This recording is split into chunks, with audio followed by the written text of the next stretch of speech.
好来，乡亲啊，继续来看，这是外交重大的消息。中美洲的国家尼加拉瓜，伫当地时间初九，突然间单方面来宣布讲，因承认一个中国要停止甲咱的外交关系。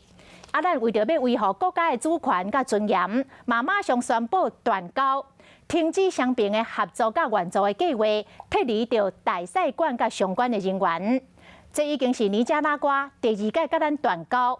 真拄好的是，两届的总统拢是奥地者。外交部讲，这奥地者无顾到两国人民多年来的情谊，感觉真遗憾。即卖咱的邦交国剩14国。El gobierno de la República de Nicaragua declara que reconoce que en el mundo solo existe una sola China y Taiwán es parte inalienable del territorio chino。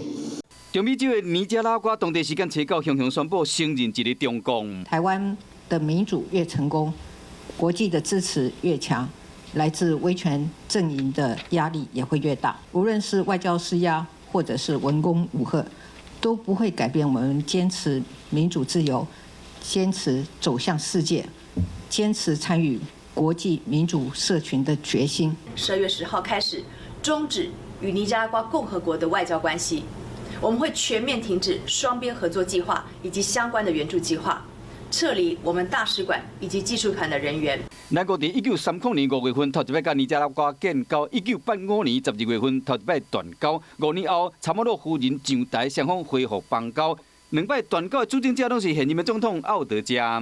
奥德加总统他所领导的政府罔顾台湾跟尼加拉瓜两国人民多年休戚与共的情谊，对此我国政府感到十分的遗憾。第二两国断交较无3点钟，中国就宣布甲尼加拉瓜恢复邦交，签署联合公报。中国驻联合国代表张军随日推特写讲，尼加拉瓜政府做出一个顺应大势、符合民心的正确决断，强调一个中国原则是国际社会普遍的共识，不容挑战。即马台湾被邀请参加民主峰会要伫举行，尼加拉瓜甲台湾断交时间点特别敏感。中国用尽各种手法，让台湾孤立，我们全国更要团结，让台湾不要被孤立。就算是雄雄断交，友邦剩14国，总统府重申讲，尼加拉瓜甲台湾断交应该是被谴责的，是搭台湾的威权势力外交部长无清晰的问题。